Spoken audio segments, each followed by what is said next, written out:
The airwaves have long been Howard Stern's domain, a raucous kingdom where shock value meets unfiltered truth, birthing a media empire that redefined radio's boundaries. At 71, the self-proclaimed king of all media finds himself at a crossroads, not of his making but fueled by the insatiable gossip mill. Whispers of retirement, FCC firings, and a woke exile that sound more like tabloid fiction than fact. Yet, in a fiery appearance on Andy Cohen Live, Stern dismantled these speculations with the precision of a surgeon wielding a microphone, reaffirming his throne while hinting at a future as bold as his past. This isn't farewell, it's a defiant encore. Rumors of Stern's exit from SiriusXM first crackled in the wake of Stephen Colbert's late-night shakeup, as networks reshuffled post-pandemic. Colbert's late show tenure, marked by satirical jabs and celebrity confessions, ended amid ratings dips and cultural shifts, leaving fans to speculate on domino effects. Stern, whose morning slot has been a Sirius staple since 2006, seemed a logical successor in feverish fan theories, imagining him trading shock jock riffs for monologue zingers. But the narrative twisted darkly, tales of FCC censorship, two woke edicts, and a forced bow-out after decades of pushing envelopes. I was on vacation and the next thing I know I was in Stephen Colbert land where I was being thrown off by the FCC somehow, Stern recounted to Cohen, his incredulity laced with that signature sardonic bite. I don't know whatever it was or because I'm too woke. Too woke?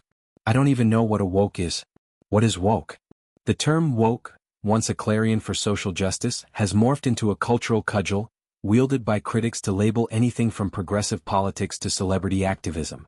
For Stern, whose career arc spans raunchy pranks to introspective interviews, think his revealing battles with depression on air, the accusation lands like a misfired punchline. The fact that if I'm too woke, the world has turned upside down, he thundered, unpacking the absurdity.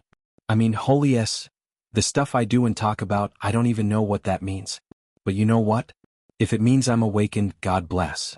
This retort encapsulates Stern's evolution, from the 1980s provocateur fined millions by the FCC for indecency, hello, Fartman era, to a post-therapy icon advocating mental health, as in his 2019 memoir Howard Stern Comes Again. The rumors, he implied, stem from a misreading of his growth, not obsolescence. Stern's Sirius saga is a redemption arc etched in subscriber numbers.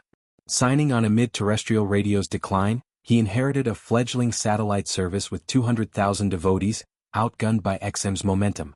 When I signed on, I think it was 200,000 subscribers. XM was killing us, he recalled, his competitive fire undimmed. And my dream, just like when I used to go to radio stations, let's FNG win. When he did, SiriusXM now boasts over 34 million subscribers, a juggernaut blending podcasts, playlists, and Stern's unscripted alchemy. His show, a 3-hour daily dissection of pop culture, politics, and personal peccadillos, averages 20 million weekly listeners, drawing A-listers from Lady Gaga to Barack Obama. Yet, contract whispers, his current deal expires in 2025, fuel the fire, with reports of a potential $100 million renewal dangling like a carrot. Clarifying the chaos, Stern quashed firing fears outright. The radio host went on to clarify that he has not been fired by SiriusXM, and all speculations are ungrounded, as Cohen's platform amplified. This isn't hubris, it's hard-won clarity from a man who stared down mortality, heart surgery in 2010, COVID reflections in 2020. Retirement, for Stern, isn't a white flag but a strategic pause, pondered in therapy sessions that birthed his Sirius renaissance. Speaking about whether or not his tenure will be extended, Stern told Cohen, "If that works out, great. I love this company. I do. And now today there's this robust company and I'm very proud of it. And if I do end up staying with this company, I'm going to take ownership of that."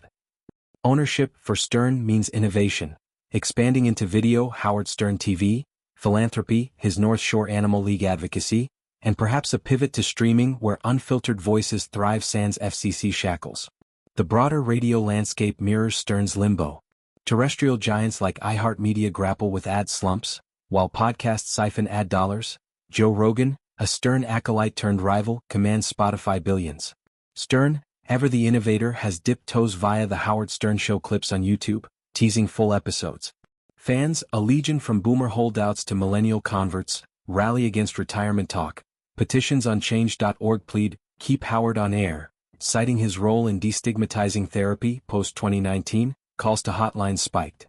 Critics, however, decry his softening, less shock, more sincerity, as dilution, ignoring how vulnerability fueled his longevity.